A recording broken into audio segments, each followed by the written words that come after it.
What is going on, PUBG fans, and welcome to the channel. My name is Powerbang. I'll be hosting the show today. I'm a YouTuber with a couple of hundred chicken dinners in my belly so far. Check out the link in the description for my channel that covers daily PUBG action. That being said, guys, I've got 13 tips today to help you become better PUBG players and start filling up on chicken yourselves. What the heck is chicken, you might ask? Well, that's when you win a game, you get a chicken dinner. That's just how things work. Now let's get straight into tip number 1, and that is to plan your drop zone and get there first. You can determine the plane's direction and path in a number of ways. You can either wait for your player icon to appear on the mini-map. You can see what direction you're looking, and that's where the plane's coming in from. Or you can look at which direction you're facing in the plane as soon as the mini-map is able to be accessed, and you can simply take the opposite of that direction. For example, if you're looking northeast, that means the plane's coming in from the southwest. If you're looking south, that means the plane is coming in from the north. If you guys can figure that out quickly, it will help you determine an appropriate path to jump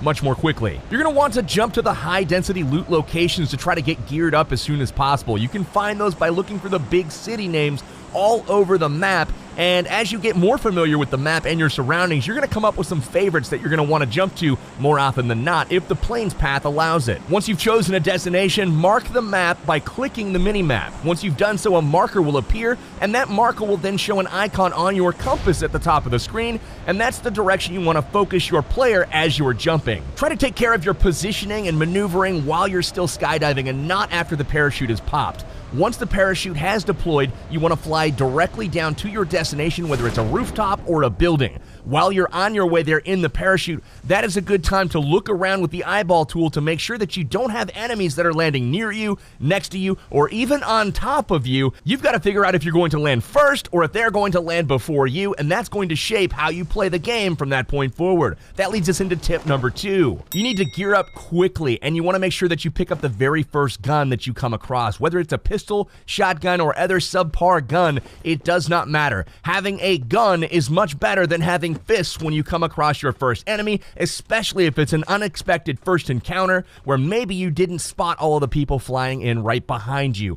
Once you guys find better weapons, obviously ditch the pistol or ditch the shotgun that you picked up, pick up the assault rifle instead, but make sure that you're looting up quickly, being super efficient with what you take, and pick up that first gun. Super important. Tip number 3 is along the same looting lines. You want to make sure that you're taking only what you need. Be super efficient.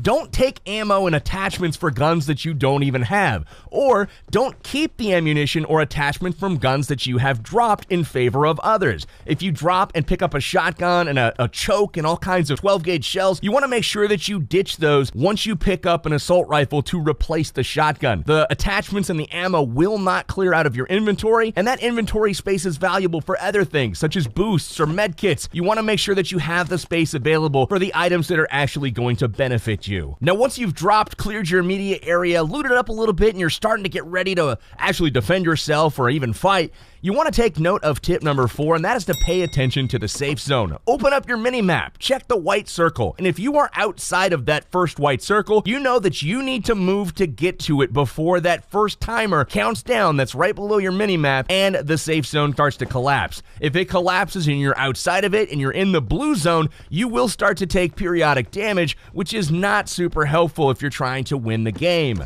Make sure that you're moving inside the safe zone at all times. There's a couple different more advanced strategies for playing the safe zone. We will cover those in future episodes as well. Tip number 5 is to always move while you're out in the open. If you're in line of sight of anywhere where you could potentially be shot, make sure that you're a moving target and not a sitting duck. For players like myself that like to snipe from long range, I'm always looking for that player that stands still while looting a supply crate or looting an enemy, or maybe just looking off in the direction through his scope as well. If he stands still for a moment, that head is getting in my crosshairs and I'm gonna blow it up. So make sure you're staying very active and moving while you're looting and while you're running around. Jump here and there. You want to make sure that you are not an easy target. That being said, if you are in cover or if you've decided to go prone and lay in the grass, you want to be as still as possible while you're in cover. If you're in a building, staying still will keep you from making noise that may alert enemies to your presence, and in the grass, obviously, those visual cues are super apparent when you're scoping in on a hillside and all of a sudden you see something move.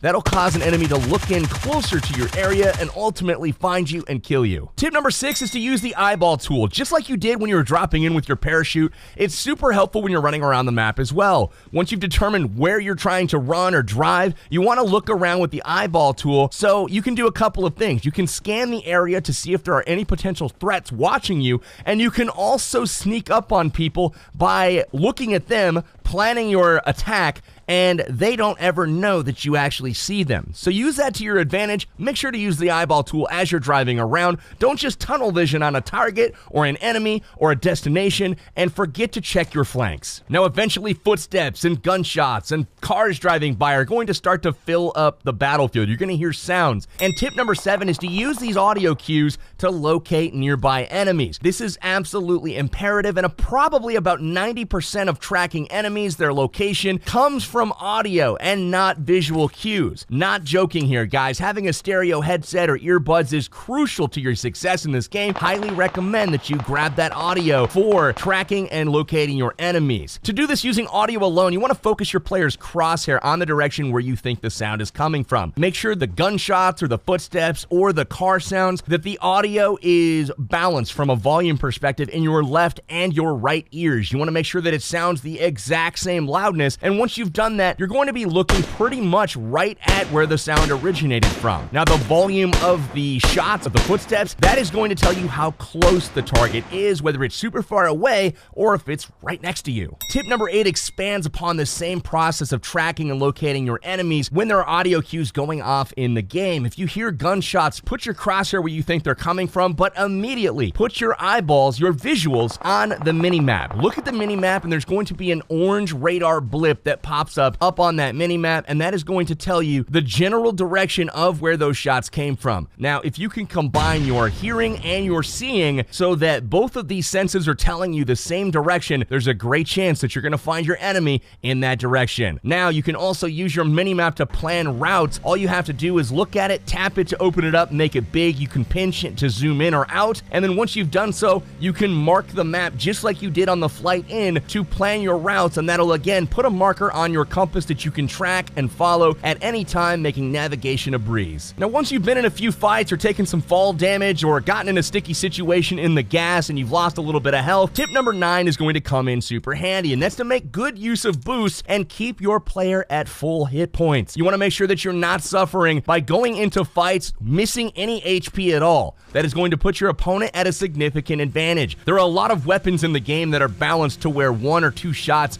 may do 97 or 98 damage on a player. If you're missing 3 hit points and you get headshot for 98 damage, you're going to feel pretty sad when you know you could have continued the fight, found cover, healed up if you would have just gone into the fight at full hit points. Your energy drinks and your painkillers are the most common boosts to be found. Now, your energy drinks work in about 2 minutes, where the painkillers last about 3 minutes. Energy drinks will heal about 23% of your HP over time, so every few seconds your health bar will tick up just a little bit. Painkillers will actually heal even more, almost 40% of your total hit point bar, and that will happen over 3 minutes. If you are lucky enough to find an adrenaline syringes will fill up your boost bar to 100%, and that will heal over 80% of your health bar over 5 minutes. Adrenaline syringes can only be found in supply drop crates, so it's more often than not you're going to be using the energy drinks and the painkillers. Make sure you loot these items as often as you can. They're uncommon, not rare, but you always want to have a plentiful supply of boosts on your persons at all times. Tip number 10 is to use the supply drop crates to your advantage. You can do this by looting them for some of the best weapons, armor, scopes in the game,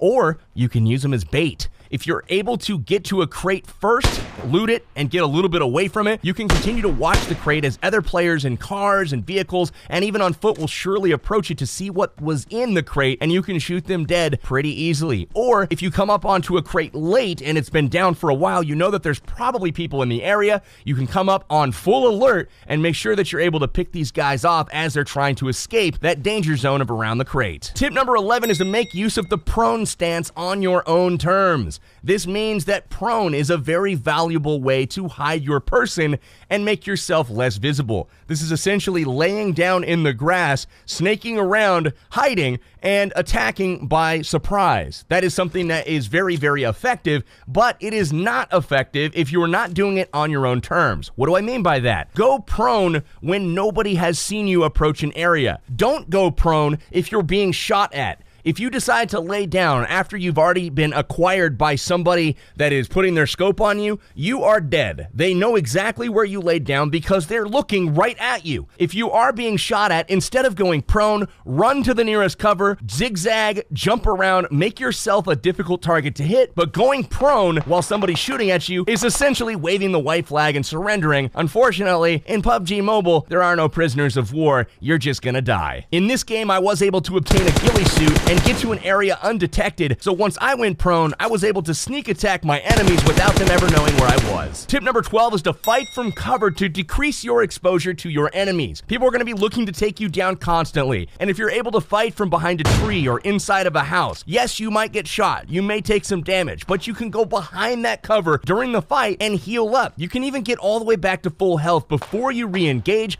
That makes you a very difficult target to take down. On the contrary, if you're standing in the middle of the open, you're stuck either running around as a free target essentially or going prone, and as we said in the last tip, you're just gonna get shot and killed. Fight from cover, use houses, use trees, use rocks, use embankments on terrain, use all of these things to your advantage. Don't fight from the open. Tip number 13 and our last tip for today's video is to engage in battle on your terms when victory is likely, if not assured. You want to make sure that when you're fighting your opponents that you have their head or their chest in your sights and you've got a real good feeling about picking up a kill. You don't want to give away your position by firing before you're ready to get that kill, letting them know where you are, allowing them the ability to reposition, to get cover themselves, to heal up so they can re-engage you. Make sure that you fire when you see them and don't be pressured into entering a fight, especially if you think the enemy's fishing for your location and they don't exactly know where you are. So as you're going to see at the end of this game, my opponent, I know exactly where he is because I saw him earlier and he thinks he knows where I am based off of sound, but unfortunately I'm wearing a ghillie suit. He is wrong, he never sees me, and I'm not baited into the fight. When he finally shows himself from around the tree,